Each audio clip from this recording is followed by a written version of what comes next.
ہے کہ ہم لوگوں کو نماز کی جانب بلاوا بھیجا جائے، ہم لوگوں کو پکارا جائے کہ آؤ عبادت کرنے کی جانب، اور ہم منہ موڑتے نظر آ جائے۔ یہ عزیزو یاد رکھنا، مسلمان حقیقت میں وہی ہوتا ہے جو اللہ اور رسول کے فرامین پر عمل کرتا ہے۔ اللہ کے رسول علیہ السلام کی حدیث پاک تو آپ سنیں، ذرا کلیجہ پر ہاتھ رکھ کر مجھے جواب دیجئے گا۔ اللہ کے رسول ارشاد فرماتے ہیں کہ نماز میری آنکھوں کی ٹھنڈک ہے۔ سبحان اللہ۔ آپ مجھے بتائیے گا، ہم لوگ کرتے ہیں عاشق رسول دعویٰ ہونے کا، کیا عاشق رسول کا معاملہ یہ ہے کہ وہ اپنے محبوب کی آنکھوں کو ٹھنڈک نہ پہنچائے؟ کیا عاشق رسول کا معاملہ یہ ہے اپنے محبوب کے کاموں کی خلاف ورزی کرے؟ یقین جانیے گا، سچا عاشق وہ ہوتا ہے، سچا دیوانہ وہ ہوتا ہے جو اپنے محبوب کے ایک بات پر سر کٹانے کے لیے تیار ہے۔ ہمارے حالات یہ ہیں، سر کٹانا تو بہت دور کی بات ہے، سر جھکانے کے لیے ہم لوگ تیار نہیں ہیں۔ میرے عزیزو یاد رکھنا، سچا عاشق رسول وہ ہے کہ جب فجر کی آذان ہوتی ہے، بستر میں بچہ لیٹا ہوا ہے، بستر میں نوجوان لیٹا ہوا ہے، لیکن جب حی علی الصلاۃ کی صدائیں جب بلند ہوتی ہیں، وہ اپنے بستر سے اٹھتا ہے، اللہ کی بندگی ادا کرنے کے لیے، اللہ کی عبادت کرنے کے لیے، وہ اپنے نرم لہجے کو، اپنے نرم انداز کو، اپنے گرم بستر کو چھوڑ کر کے اللہ کی بارگاہ میں جا کر کے پیشانی کو ٹیک دیتا ہے۔ میں پوچھنا چاہوں گا، کبھی دل میں خیال آیا آپ کے کہ ہم کس موڑ پہ جا رہے ہیں؟ آج حالات کتنے خطرناک ہیں۔ آخر کون سی ایسی جگہ ہے جہاں مسلمانوں کو ذلت و رسوائی کا سامنا کرنا نہ پڑ رہا ہو؟ آپ تاریخ کے حوالے پڑھتے چلے جائیے گا، تاریخ کو پلٹتے چلے جائیے گا، تاریخ کو چھوڑیے گا، دور حاضر میں اخبارات کو آپ پڑھیے گا، نیوز کو آپ دیکھیے گا، کلیجہ منہ کو آتا ہے۔ ہم مسلمانوں کے حالات ایسے ہیں، یہ حالات کیوں پیدا ہوئے؟ ہماری قوم اتنی پیچھے کیوں چلی گئی؟ یقین جانیے گا، اس کی سب سے اہم وجہ یہ ہے کہ ہم نے مصطفیٰ کی تعلیمات کو پس پشت ڈال دیا ہے۔ کاش کہ وہ جذبہ، کاش کہ وہ شاہکار ہمارے سینوں میں ہوتا، جو شاہکار اور جو جذبہ پہلے کے مسلمانوں میں تھا۔ وہ مسلمان تھے تو مختصر، لیکن ان کا ایمانی جذبہ ایسا انقلاب پیدا کرتا تھا کہ جس راستے سے نکل جاتے تھے، جس راہ سے نکل جاتے تھے، وہ دوسرے لوگ بھی ان کے دیوانے ہو جایا کرتے تھے۔ جی بے شک بے شک، اللہ اکبر۔ تاریخ گواہ ہے، ایک یہودی پادری اپنے ساتھیوں کے ساتھ میں ایک راستے سے نکلا جا رہا تھا۔ اللہ اکبر، اللہ اکبر۔ کیا دیکھتا ہے کہ اس راستے پر ایک پتھر پڑا ہوا ہے، ٹھہر گیا، سکوت اختیار کر لیا۔ جو ساتھ میں اس کے پیروکار تھے، جو ساتھ میں چلنے والے تھے، جو اس کے حواری تھے، پوچھا تھا کیوں رکے ہو؟ آخر معاملہ کیا ہے؟ اس پادری نے پوچھا تھا، میں تم سے ایک سوال کرتا ہوں، اس سوال کا ذرا جواب ذرا سوچ سمجھ کر کے دینا۔ وہ پوچھئے گا ذرا کیا سوال کرنا چاہتے ہیں آپ؟ اس پادری نے اپنے دیوانوں سے پوچھا تھا، آپ یہ بتاؤ، یہ راستہ ہے، اس راستے کے بیچ میں یہ پتھر کس لیے پڑا ہوا ہے؟ آخر یہ پتھر یہاں کیوں پڑا ہوا ہے؟ تمام کے تمام لوگ انگشت بدندہ ہو گئے۔ اللہ اکبر، اللہ اکبر۔ کسی نے کوئی جواب دیا، کسی نے کچھ جواب دیا، لیکن پادری کی رائے کے موافق وہ جواب نہیں ملا۔ تو جانتے ہو پادری نے کیا کہا تھا؟ اس انسان نے کہا تھا، یہ پتھر اس راستے پر اس وجہ سے پڑا ہوا ہے کہ آج تلک ابھی تلک اس راستے سے کسی مسلمان کا گزر۔ اللہ اکبر، اللہ اکبر۔ اس کا مطلب یہ ہے اگر کسی مسلمان کا گزر اگر اس راستے سے ہو جاتا، وہ پتھر اس راستے پر پڑا ہوا نہیں ملتا۔ میرے عزیز، یہ ہمارا کردار تھا، لیکن آج ہماری حالت یہ ہے، پتھر ہٹانے کی تو بہت دور کی بات ہے۔ ہم اپنے مسلم بھائیوں کے راستے میں، ہم اپنے نسبی بھائیوں کے راستے میں کانٹے بچھاتے ہوئے نظر آ رہے ہیں۔ کیا یہ اسلام کی تعلیمات ہے؟ کیا یہ عشق مصطفیٰ کے یہ تعلیمات ہے؟ نہیں میرے عزیزوں، میں آپ سے پوچھنا چاہوں گا، ہمارے حالات کتنے خستہ ہو گئے؟ آج ہمارے گھروں کے حالات اتنے خستہ ہیں، ہماری قوم کی بچیاں گھروں میں نماز ادا نہیں کر رہی، ہماری قوم کے نوجوان اللہ کی بارگاہ میں جا کر کے پیشانی کو ٹیک نہیں رہے ہیں۔ آخرکار یہ معاملہ کیوں آیا؟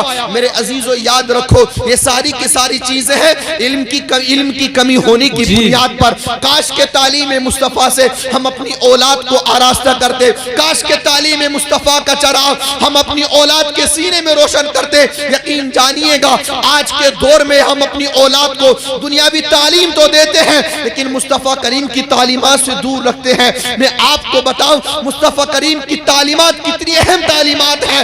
آپ اپنے بچے کو دنیاوی ڈگری بنا دلا کر کے آپ اسے ڈاکٹر تو بنا سکتے ہیں, آپ انجینئر تو بنا سکتے ہیں, آپ اسے پروفیسر تو بنا سکتے ہیں, لیکن مصطفیٰ کا عاشق نہیں بنا سکتے.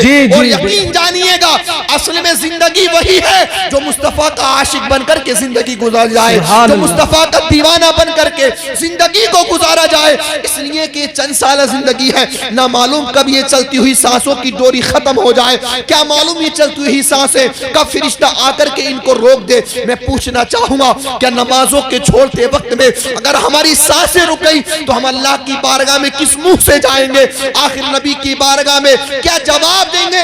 میں آپ کا نام لے بیٹھا, میں آپ کے دیوانے ہونے کے دعویٰ کرتا تھا, لیکن میری پیشانی اللہ کی بارگاہ میں نہیں ٹکتی تھی. میرے عزیزوں نماز کی پابندی کے کرو, اس لیے کہ نماز کی پابندی جب آپ کریں گے, ایک بات میں آپ کو بتاتا چلوں, جو لوگ نماز کی پابندی کرتے ہیں نا ان کا دل بڑا نرم ہوتا ہے. بے شک بے شک, اللہ کی بارگاہ میں جب پیشانی ٹکتی ہے اور اللہ کی رحمتیں جب اس بندے پر پڑتی ہے تو اس کا دل نرم ہو جاتا ہے. اس انسان سے کسی کی تکلیف دیکھی نہیں جاتی ہے. اور سنیے گا ذرا, جب انسان کا دل نرم ہوتا ہے نا, جب دل نرم ہوتا ہے وہ بندہ اپنے ماں باپ کا فرمانبردار بیٹا بھی بن جاتا ہے. جی بے شک بے شک, بہن کی عزت بھی کرتا ہے, ماں کی عزت بھی کرتا ہے, پڑوسیوں کی عزت بھی کرتا ہے, کسی کے حقوق کی پامالی نہیں کرتا. لیکن بندہ جب عبادت سے دور ہے اس کا دل سخت ہو جاتا ہے, اتنا سخت ہوتا ہے اگر کوئی انسان پریشان حال ہو, اگر کوئی انسان مرتا ہوتا بھی ہوتا ہے نا اور وہ مدد طلب کرتا ہے اس انسان سے, اگر انسان کو مرض لاحق ہو گیا, ایسا مہلک مرض ہے, انسان جان گنوانے کے کگار پر ہے, اب انسان قرض کے طور پر مطالبہ کرتا ہے. یقین جانیے گا بے نمازی انسان قرض دینے سے انکار کر دیتا ہے. میرے عزیزوں اس لیے اپنے زندگی میں نماز کی پابندی کا اپنے آپ کو ایک ٹائٹل دلا دیجئے گا اور سوچ لیجئے گا انشاءاللہ العزیز سب سے پہلا کام آج سے یہ ہوگا کہ کسی وقت کی نماز قضا نہیں ہوگی. یقین جانیے گا یہ ایک سجدہ جسے تو گنا سمجھتا ہے 1000 سجدوں سے دیتا ہے آدمی کو نجات. جب سب سے پہلا مشن آپ کا نماز کی ادائیگی ہوگا, اس کے بعد اپنے ٹارگٹ کو نگاہوں کے سامنے رکھے, اپنے مقصد کو نگاہوں کے سامنے رکھے, اس کے بعد میں آپ اٹھائیے گا اپنے ٹارگٹ کی طرف منزل کو پانے کے لیے اپنے قدم کو جب آپ اٹھائیں گے یقین کیجئے گا اتنے قدم آپ منزل کی طرف نہیں بڑھائیں گے, منزل اس سے زیادہ آپ کی طرف چل کر کے سبحان اللہ. جی بے شک بے شک, اللہ کی بارگاہ میں پیشانی کو ٹیکنا شروع کر دیا ہے.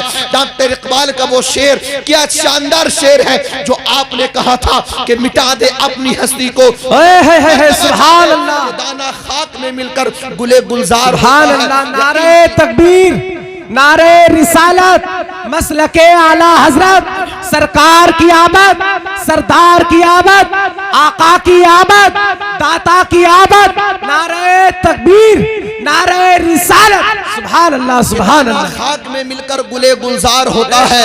یقین کیجئے گا انسان کامیابی کی منزلیں اس وقت ہی طے کرتا ہے جب اپنے آپ کو اپنے مشن میں, اپنے ٹارگٹ میں, اپنے مقصد میں جب انسان فنا کر دیتا ہے. ہم نے دیکھا تھا بہت سے کامیاب لوگوں کو جب ان کی ہسٹری پڑھی تھی, جب ان کی زندگی کے ایاموں کو دیکھا تھا, یقین کیجئے گا وہ ایسے لوگ تھے کہ جنہیں کھانے کا سلیقہ نہیں تھا اپنے ٹارگٹ کو نگاہوں میں رکھنے کے بعد, جنہیں پینے کا سلیقہ نہیں تھا, اس کے باوجود بھی وہ کھاتے وقت اپنے مشن میں لگے رہتے تھے, وہ پیتے وقت اپنے مشن میں لگے رہتے تھے. اٹھائیے گا صحابہ کرام کی زندگی کو. میرے عزیزوں آخر کون سے صحابی ایسے ہیں کہ جنہوں نے اسلام کی تبلیغ کی بنیاد پر اپنے اوپر شدتوں کو برداشت نہ کرا ہو, تکلیف کو برداشت نہ کرا ہو. حضرت بلال کی تاریخ کو آپ اٹھائیے گا. حضرت بلال جب ایمان کا کلمہ جب آپ نے پڑھا تھا, جب آپ ایمان سے مشرف ہوئے تھے, اللہ تبارک و تعالیٰ کی ذات سے متعلق جب احد کی صدائیں جب آپ نے بلند کی تھی, امیہ بن خلف نے کہا تھا بلال میرے غلام ہو, کلمہ پڑھنا چھوڑ دو ورنہ تو اتنی تکلیفیں تم کو دوں گا کہ تمہاری روح تلک کانپ جائے گی. اللہ اکبر اللہ اکبر. حضرت بلال نے جب اتنا سنا تھا مسکرائے تھے اور احد کی صدائیں بلند کی تھی اور کہا تھا کہ مصطفیٰ کا کلمہ پڑھنا ہرگز نہیں چھوڑ سکتا ہے. امیہ بن خلف نے حضرت بلال کو لیا تھا، لینے کے بعد میں دیکھتے ہوئے انگاروں کے سامنے لا کر کے کھڑا کر دیا تھا اور کہا تھا بلال کلمہ پڑھنا چھوڑ دو ورنہ ان دہتے ہوئے انگاروں پر تم کو اس قدر گھسیٹوں گا کہ تمہارے جسم کی چربی سے یہ دہتے ہوئے انگارے سرد پڑ جائیں گے۔ اللہ اکبر اللہ اکبر۔ حضرت بلال مسکرائے تھے اور زبان حال سے کہا تھا امیہ تجھے معلوم نہیں ہے جو مصطفیٰ کا عاشق ہو جاتا ہے، جو مصطفیٰ کو دل دے بیٹھتا ہے نا، یہ دنیا کے انگارے، یہ دنیا کی تکالیف اس کا کچھ نہیں بگاڑ سکتی ہے۔ اللہ اکبر اللہ اکبر۔ امیہ بن خلف نے حضرت بلال کی جسم سے کپڑے کو کھینچا تھا، کھینچنے کے بعد میں دہتے ہوئے انگاروں پر لٹایا تھا، اس کے بعد میں جب کھینچا تھا تاریخ کے اندر الفاظ موجود ہیں حضرت بلال کی جسم کی چربی جب بہی تھی وہ دہتے ہوئے انگارے سرد پڑ گئے تھے۔ اس کے بعد میں حضرت بلال سے کہا تھا بلال ابھی بھی وقت ہے، کلمہ پڑھنا چھوڑ دو، ایمان کا دامن چھوڑ دو۔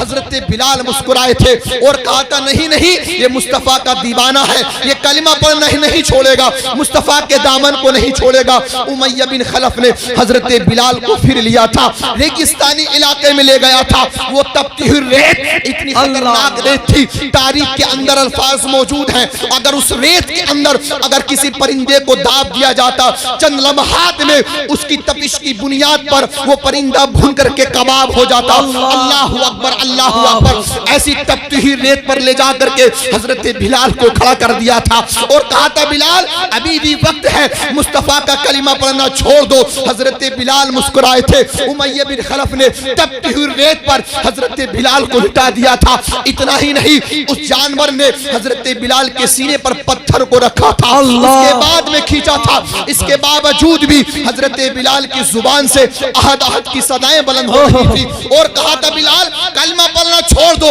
حضرت بلال تڑپ اٹھے تھے، کیا کہا جاتا ہے کلمہ پڑھنا چھوڑ دو، مصطفیٰ کا دامن چھوڑ دو، تجھے معلوم نہیں ہے یہ بلال مصطفیٰ کا عاشق ہو بیٹھا ہے، سبحان اللہ، دیوانہ ہو بیٹھا ہے، ارے یہ جان تو دے سکتا ہے، مصطفیٰ کا دیا ہوا ایمان نہیں۔ سبحان اللہ، نعرہ تکبیر، نعرہ رسالت، مسلک اعلی حضرت، عشق محبت عشق محبت، سرکار کی آمد، سردار کی آمد، آقا کی آمد، داتا کی آمد، نعرہ تکبیر، نعرہ رسالت۔ سبحان اللہ سبحان اللہ۔ یہ جان تو دے سکتا ہے لیکن مصطفیٰ کا دیا ہوا ایمان نہیں دے سکتا۔ یہ تھے دیوانے، آج ہمارا ایمان ہے۔ میں پوچھنا چاہوں گا آج ہم لوگوں کا ایمان اتنا کمزور ہو گیا کہ چند کھنکتے سکوں کی بنیاد پر ہماری قوم کے لیڈر اپنا ایمان بیچ دیتے ہیں۔ میں پوچھنا چاہوں گا کیا ایمان کی دولت کو آپ نے اتنا سستا سمجھ رکھا ہے؟ ارے حدیث پاک اٹھا کر کے دیکھیں آپ، میرے آقا ارشاد فرماتے ہیں اگر ایک پلنے میں اگر ایمان کی دولت کو رکھا جائے اور دوسرے پلنے میں اگر ساری دنیا کی دولت کو رکھ دیا جائے تو اس کے پاسل کے برابر بھی دنیا کی دولت نہیں ہو سکتی۔ میرے عزیزوں ایمان کی دولت اتنی عظیم ہے لیکن ہم نے ایمان کی دولت کی لذت کو ہم نے سمجھا ہی لگی ہے۔ حضرت بلال نے سمجھا تھا، اتنی تکالیف سہنے کے باوجود بھی مصطفیٰ کا کلمہ پڑھنا ہرگز نہیں چھوڑا تھا۔ لیکن میری قوم کے نوجوانوں میں آپ سے پوچھنا چاہوں گا آپ کے ہاتھ میں کتنا ایمان کا دامن ہے، کتنی پیشانی آپ رب کی بارگاہ میں ٹیک رہے ہیں، کتنے ماں باپ کا فرمانبردار بیٹا بن کر کے زندگی کو آپ گزار رہے ہیں۔ حضرت بلال کی زندگی آپ کی نگاہوں کے سامنے رہی ہے کیا حضرت ویس قرنی کی زندگی آپ کی نگاہوں کے سامنے رہی ہے؟ کیا خلفائے راشدین کی زندگی کیا آپ کی نگاہوں کے سامنے رہی ہے؟ میرے عزیزوں میں آپ کو بتاتا چلوں اللہ کے رسول علیہ السلام حدیث پاک میں ارشاد فرماتے ہیں کہ وہ بندہ جو ماں باپ کو ستاتا ہو، جو ماں باپ کا نافرمان بندہ ہو، بیٹا ہو، وہ جنت تو جپانا بہت دور کی بات ہے، جنت کی خوشبو تلک نہیں پائے گا۔ اللہ اکبر اللہ اکبر۔ آج میری قوم کو نوجوان کا معاملہ یہ ہے اگر کسی بچی سے بات کرنا وہ انسان شروع کر دے ماں باپ کی عظمت کو اپنی جوتیوں کی نوکوں پر رکھنا شروع کر دیتا ہے۔ اے میری قوم کے نوجوانوں باپ کی قربانیوں کو فراموش مت کرو۔ ایک باپ ہوتا ہے جو اپنا فیوچر جو اپنا مستقبل, جو اپنی زندگی کو آپ کا فیوچر سنوارنے کی خاطر, آپ کا مستقبل بنانے کی خاطر قربان کر بیٹھتا ہے. باپ کو دیکھا تھا میں نے کہ جس باپ نے اپنی اولاد کا مستقبل سنوارنے کے لیے اگر پیر میں اگر پھٹے ہوئے چپل پہننے پڑے تھے, اس باپ نے پھٹی ہوئی جوتی کو پہنا تھا. ایک باپ کو دیکھا تھا میں نے بچوں کی پرورش کرنے کی خاطر اگر اسے بدن پر اگر بوسیدہ لباس پہننا پڑا تھا وہ اس انسان نے پہنا تھا. ایک باپ کو دیکھا تھا میں نے کہ جس نے اپنے خون کو اپنے پسینے کی شکل میں بہا کر کے اپنی اولاد کی پرورش کی تھی. ایک باپ کو دیکھا تھا میں نے کہ اپنی اولاد کی پرورش کی خاطر وہ باپ دوسروں کی مزدوری کرنے پر مجبور ہو جاتا ہے. میرے عزیزوں, آپ مجھے بتائیے گا, میری قوم کے نوجوانوں, کلیجے پر ہاتھ رکھ کر کے مجھے جواب دو, کیا آپ اس باپ کی قربانیوں کو فراموش کر بیٹھیں گے؟ اگر آج آپ نے کمانا شروع کر دیا ہے, آج آپ اپنے پیروں پر کھڑے ہو گئے ہیں, اس باپ کی قربانیوں کو فراموش کر دیں گے؟ وہ ماں کہ جس نے 9 مہینے تک آپ کو اپنے شکم کے اندر رکھا اور ہزارہ تکلیفیں اس ماں نے برداشت کی, وہ تکلیفیں ایک صحابی رسول نبی کی بارگاہ میں آ کر کے عرض کرتے ہیں, یا رسول اللہ علیہ الصلوۃ والسلام, میری والدہ بزرگ والدہ ہے, بزرگ خاتون ہے, اگر میں اپنے کاندھوں پر اپنی والدہ محترمہ کو بیٹھا کر کے اگر خانہ کعبہ کا طواف کراؤں تو کیا میں اس کی ماں کا اپنی ماں کا دودھ کا حق ادا کر سکتا ہوں؟ میرے آقا نے ارشاد فرمایا تھا, میرے صحابی سنو, ماں کا دودھ کے حق ادا کرنے کی تو بہت دور کی بات ہے, اگر تم ساری زندگی اپنی والدہ کو اپنے کاندھوں پر بیٹھانے کے بعد میں اگر خانہ کعبہ کا طواف ساری زندگی کرتے رہو, ساری زندگی چکر لگاتے رہو, تو ماں کی اس ایک چیخ کا حق ادا نہیں کر سکتے جو تمہاری پیدائش کے وقت میں ماں کو چیخ آئی تھی. اللہ اکبر, اللہ اکبر. اب کلیجے پر ہاتھ رکھ کر کے آپ مجھے بتاؤ, جب آپ کسی بچی سے بات کرنا شروع کر دی, اللہ اکبر, اللہ اکبر, نمبر 1 تو ناجائز کام, نمبر 1 حرام کام, اور حرام کام کے مقابلے میں ماں باپ کی قربانیوں کو فراموش کر دیا ہم نے. اللہ کے رسول ارشاد فرماتے ہیں, الجنت تحت اقدام الامہات, کہ جنت ماؤں کے قدموں کے نیچے ہے. اللہ کے رسول ارشاد فرماتے ہیں کہ باپ جنت کا دروازہ ہے. اب آپ مجھے بتائیے گا, کیا آپ کا باپ اگر آپ سے ناراض ہو, آپ کی ماں آپ سے ناراض ہو, کیا جنت کا دروازہ آپ کے لیے کھل سکتا ہے؟ نہیں کھل سکتا. اللہ تبارک و تعالیٰ نے قرآن پاک میں تو یہاں تک ارشاد فرما دیا کہ ماں باپ کو اف تلک نہ کہو, ایسا کلمہ بھی مت بولو کہ جو کلمہ ان کو باعث تکلیف بنتا ہو ان کے لیے. میرے عزیزوں, اللہ تبارک و تعالیٰ نے قرآن مقدس کے اندر ہم لوگوں کو ماں باپ کے ساتھ میں رویہ اختیار کرنا کیا چاہیے اس چیز کی تعلیم ہم کو دی ہے. اللہ تبارک و تعالیٰ نے ارشاد فرمایا کہ اف تلک نہ کہو. اف کا مطلب یہ ہے کہ ماں باپ سے تیز لہجے میں بات مت کرو. میں نے دیکھا ہے دنیاوی تعلیم حاصل کرنے والوں کو, میں نے دیکھا ہے دینی تعلیم حاصل کرنے والوں کو, جب ایک انسان جب کوئی دنیاوی ڈگری حاصل کرتا ہے, جب ایک بندہ جب کوئی دنیاوی نالج حاصل کرنے کے بعد میں جب کسی مقام پر پہنچتا ہے, تو میں نے دیکھا ہے ان بزرگ باپ کو وہ بیٹے سے اس لب و لہجے میں بات کرتے ہیں کہ کہیں بیٹا ہم سے ناراض نہ ہو جائے, کہیں بیٹا ہم سے بیٹے کی دل شکنی نہ ہو جائے, ورنہ تو ہمیں روٹیوں کے لالے پڑ جائیں گے.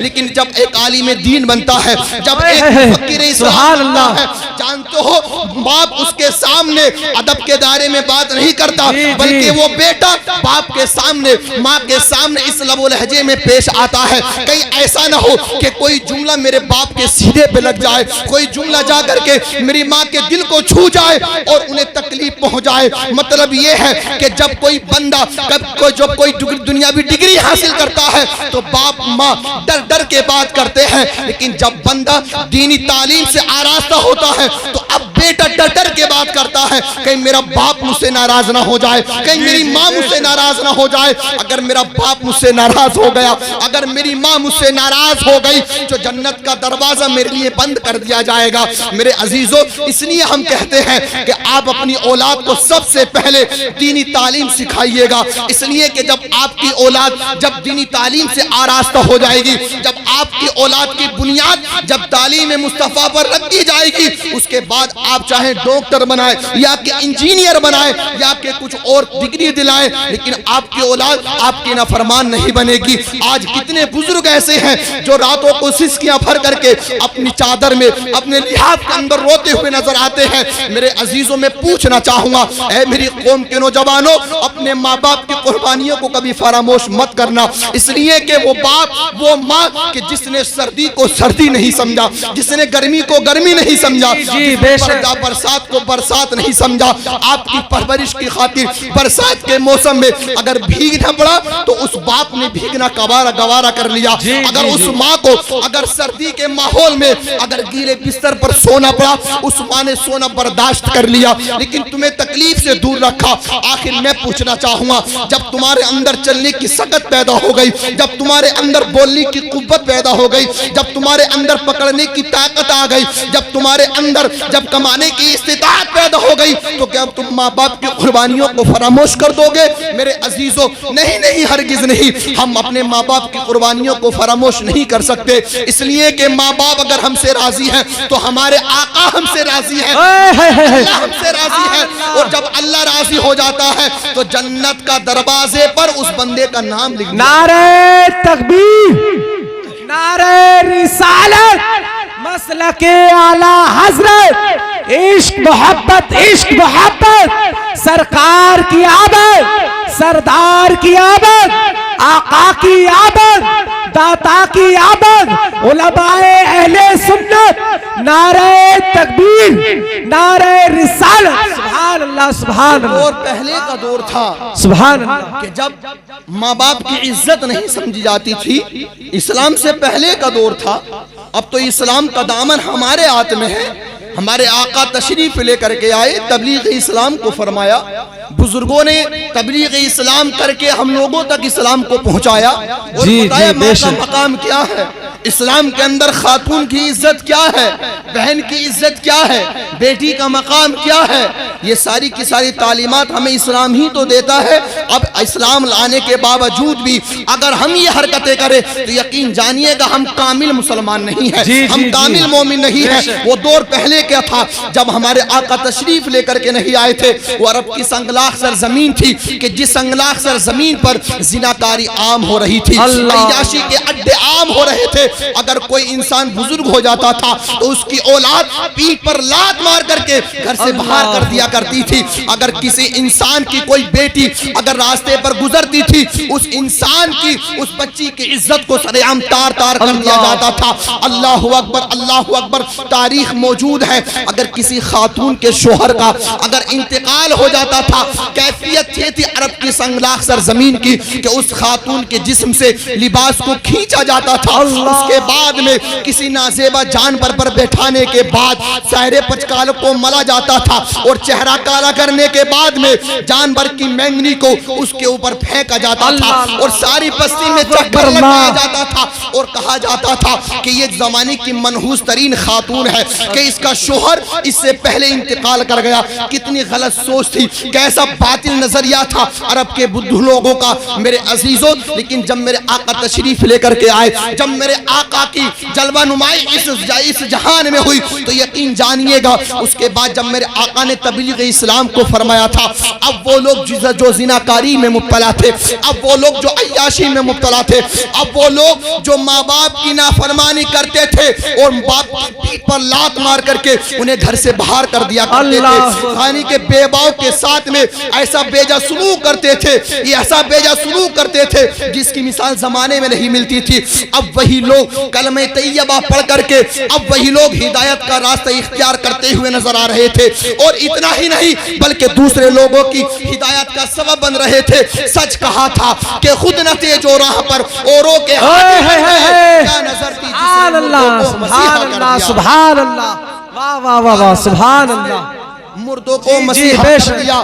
میرے آقا تشریف لے کر کے آئے. آج یہاں پر میری اسلامی بہنیں موجود ہیں, سنیں آپ بھی پیغام لے کر کے جائیے گا. میرے عزیزوں توجہ کے ساتھ سنو, آپ لوگ گھر کے ذمہ دار ہیں, ہم مرد ہیں. الرجال قوامون علی النساء, قرآن کے اندر فرمایا گیا کہ مردوں کو عورتوں پر حاکم بنایا گیا ہے. اب میں آپ سے پوچھنا چاہوں گا, آپ گھر کے اندر کتنا حاکم بنا دکھاتے ہیں؟ کہ آپ کی بچی اگر بے پردہ نکلتی ہو, اگر آپ کی بچی بے پردہ مارکیٹ جاتی ہو, اگر آپ کی بے پردہ بچی اگر گھر سے باہر نکلتی ہو, آپ کتنا اس کو روکتے ہیں؟ میں آپ سے پوچھنا چاہوں گا میرے عزیزوں, آپ حاکم ہیں. الرجال قوامون علی النساء کا صحرا آپ کے سر پر بنا ہوا ہے. اس کے باوجود بھی اگر آپ نے اپنے گھر کے ماحول کو نہیں سدھارا, یقین کیجئے گا اللہ کا عذاب نازل ہو جائے گا. اس لیے کہ جس گھر کے اندر بچیاں بے پردہ رہتی ہیں, جس گھر کے اندر پردے کا ماحول نہیں ہوتا ہے, یقین کیجئے گا اس گھر سے رحمتوں کو اٹھا لیا جاتا ہے.